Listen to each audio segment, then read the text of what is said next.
તે computer, router, firewall, server કે આ પ્રકારના અન્ય ડિવાઇસના ટ્રાફિક નેટવર્કને ઇન અને આઉટના ફ્લોની માટેની સુવિધા પૂરી પાડે. ટ્રાન્સમિશન એટલે કે વહન માટે જે વાયર તે નેટવર્ક નોડ છે જે બે નેટવર્કને જોડે છે અને આ માટે તે અલગ અલગ પ્રોટોકોલનો ઉપયોગ કરે છે. બ્રિજનો ઉપયોગ બે સમાન પ્રકારના નેટવર્કને જોડવા માટે થાય છે, ત્યારે ગેટવેનો ઉપયોગ બે અલગ અલગ પ્રકારના નેટવર્કને જોડવા માટે કરી શકાય છે.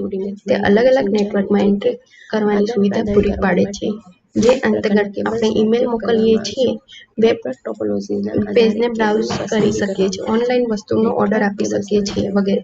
તે એન્ટ્રી અને એક્ઝિટ પોઈન્ટ તરીકે પણ કામ કરે છે. સામાન્ય રીતે ઇન્ટરનેટ સર્વિસ પ્રોવાઇડર્સ વડે જે ગેટવેની સુવિધા પૂરી પાડવામાં આવે છે તે અંતર્ગત યુઝર સરળતાથી કમ્પ્યુટર સાથે જોડાઈ શકે છે. ગેટવેના વિવિધ ફંક્શનમાં web application, firewall, IoT, internet of things gateway, cloud storage gateway, media gateway, email security gateway વગેરેનો સમાવેશ થાય છે.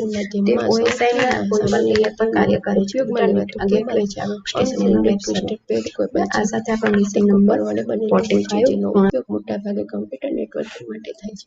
સી ડ્રાઈવને દર્શાવે છે, જે એવું દર્શાવે છે કે DOS ઓપરેટિંગ સિસ્ટમને સી ડ્રાઈવમાં લોડ કરવામાં આવી છે. અહીં સીના સ્થાને A, B કે D પણ હોઈ શકે છે.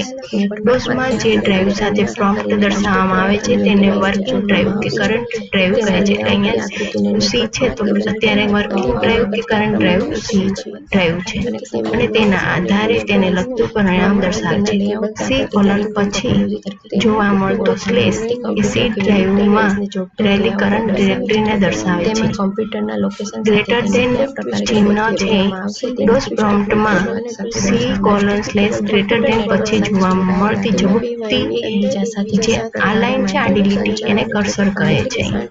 મોનિટર સ્ક્રીન પર પ્રોમ્પ્ટ જોવા મળે તેનો અર્થ એ થાય છે કે DOS ઓપરેટિંગ સિસ્ટમ કમાન્ડ લેવા માટે તૈયાર છે. DOSમાં કમાન્ડ ટાઈપ કરીને તેનું પરિણામ જોવા માટે એન્ટર કી કે રિટર્ન કી પ્રેસ કરવી જરૂરી છે. કમાન્ડનું પાલન કર્યા બાદ અને તેનું પરિણામ દર્શાવ્યા બાદ DOSમાં નવો કમાન્ડ લેવા માટે ફરી પ્રોમ્પ્ટ દર્શાવવામાં આવે છે. DOSમાં હાલની કરંટ ડ્રાઈવને બદલી શકાય છે. જેમ કે સી ડ્રાઈવમાંથી A ડ્રાઈવમાં જવું હોય તો સી પ્રોમ્પ્ટ પર નીચે મુજબનો કમાન્ડ ટાઈપ કરીને એન્ટર આપવામાં આવે છે. સી પ્રોમ્પ્ટ ઉપર A કોલન અને પછી એન્ટર આપવાનું.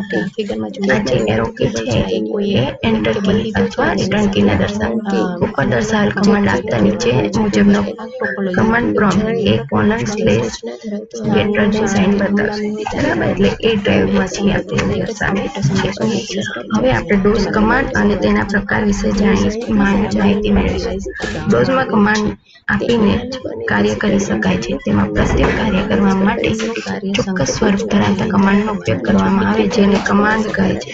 તેમાં રહેલા કમાન્ડ એ ચોક્કસ સ્વરૂપના પ્રોગ્રામ હોય છે જે તે કમાન્ડને અનુરૂપ કાર્ય કરે છે. જેમ કે REN એ ફાઇલનું નામ બદલવા માટે એટલે કે રિનેમ કમાન્ડ છે. REN એ ફાઇલનું નામ બદલવા માટેનો કમાન્ડ છે. જો કે REN એ ખરેખર એક પ્રકારનો પ્રોગ્રામ છે જેનું કાર્ય ફાઇલનું નામ બદલવાનું છે. જો કે અમુક કમાન્ડની સાથે વધારાની માહિતી આપવી જરૂરી બને છે. REN કમાન્ડની સાથે કઈ ફાઇલનું નામ બદલવું છે અને તે ફાઇલને નવું કયું નામ આપવું છે તેની વિગત આપવી જરૂરી છે. ઉદાહરણ તરીકે સી ડ્રાઈવમાં રહેલી જય નામની ફાઇલનું નામ વિજય કરવું હોય તો નીચે મુજબનો કમાન્ડ આપવામાં આવે છે. ધારો કે આપણે માની લઈએ કે આપણે સી ડ્રાઈવમાં જય નામની ફાઇલ છે અને જયની જગ્યાએ આપણે તેની ફાઇલનું નામ વિજય કરવું. તો આપણે આપીશું પ્રોમ્પ્ટ પર REN જય વિજય, પછી એન્ટર આપી દેવાનું. અહીં REN એક કમાન્ડનું નામ છે. ત્યારબાદ જોવા મળતી માહિતીને પેરામીટર કહે છે. આ જે માહિતી છે એને આપણે પેરામીટર કહીશું, જેમાં બે ફાઇલના નામ દર્શાવવામાં આવ્યું છે. અહીં પ્રથમ પેરામીટર તરીકે સી ડ્રાઈવમાં રહેલી ફાઇલ જય દર્શાવવામાં આવે છે. ત્યારબાદ બીજા પેરામીટર તરીકે વિજય દર્શાવવામાં આવ્યું છે, જે જયનું નામ બદલીને વિજય કરવામાં આવે તેવું દર્શાવે છે. DOSમાં કોઈ પણ કમાન્ડ વડે કાર્ય કરવામાં આવે છે. જો કે અમુક કમાન્ડ પેરામીટર સાથે દર્શાવવામાં આવે છે, જ્યારે અમુક કમાન્ડ માટે પેરામીટર જરૂરી નથી. દરેક કમાન્ડની વાક્ય રચના અલગ અલગ હોય છે. જો કમાન્ડની વાક્ય રચના યોગ્ય ન હોય તો ડોઝ તેનું પરિણામ દર્શાવતું નથી અને ભૂલ સંદેશ જોવા મળે છે. ડોઝમાં કમાન્ડના મુખ્ય બે પ્રકાર છે: એક આંતરિક કમાન્ડ એટલે કે ઇન્ટરનલ કમાન્ડ અને બીજો છે બાહ્ય કમાન્ડ એટલે એક્સટર્નલ કમાન્ડ. હવે અહીં આપણે ઇન્ટરનલ કમાન્ડ વિશે માહિતી મેળવીશું. ડોઝના આંતરિક આદેશો. ડોઝની મુખ્ય ફાઇલ command.com માં પહેલેથી ઉપલબ્ધ કમાન્ડના સમૂહને ડોઝના આંતરિક આદેશો કહે છે. આ પ્રકારના કમાન્ડ કમ્પ્યુટરની મુખ્ય મેમરીમાં પહેલેથી જ ઉપલબ્ધ હોય છે અને તેના માટે કોઈ વધારાના ફાઇલની જરૂર પડતી નથી, જેથી તેને આંતરિક આદેશ તરીકે ઓળખવામાં આવે છે. ડોઝના જે કમાન્ડ છે એ કમાન્ડ મુખ્ય મેમરીમાં પહેલેથી ઉપલબ્ધ હોય છે, એટલે વધારાની ફાઇલની જરૂર પડતી નથી, એટલા માટે એને આંતરિક આદેશ. આ પ્રકારના કમાન્ડનો ઉપયોગ વારંવાર કરવામાં આવે છે. MS-DOSની 6.0 આવૃત્તિ મુખ્ય આંતરિક આદેશોના નામ નીચે મુજબ છે: break, delete, exit, mkdir, rename, cd, del, for, path, set, chdir, dir, default prompt, time, cls, if, rd, write, copy, erase, md, rel, ver વગેરે કમાન્ડ ડોઝના ઇન્ટરનલ કમાન્ડ છે. હવે ડોઝના બાહ્ય કમાન્ડ વિશે આપણે માહિતી મેળવીશું. કમ્પ્યુટરની મુખ્ય મેમરીમાં ઉપલબ્ધ ન હોય અને તેના માટે અલગથી પ્રોગ્રામ ફાઇલ ડિસ્ક પર ઉપલબ્ધ હોય તે પ્રકારના કમાન્ડને બાહ્ય આદેશ એટલે કે એક્સટર્નલ કમાન્ડ કહે છે. બાહ્ય કમાન્ડ તેમાં ઉપલબ્ધ ડોઝની આવૃત્તિ પર આધારિત હોય છે.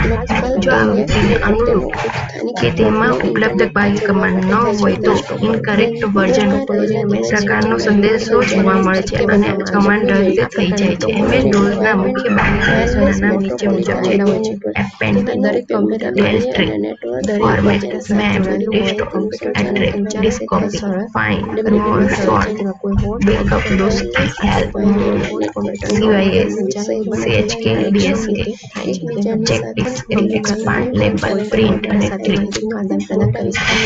ડોઝમાં વિવિધ આદેશો અને તેની સાથેની કામગીરી.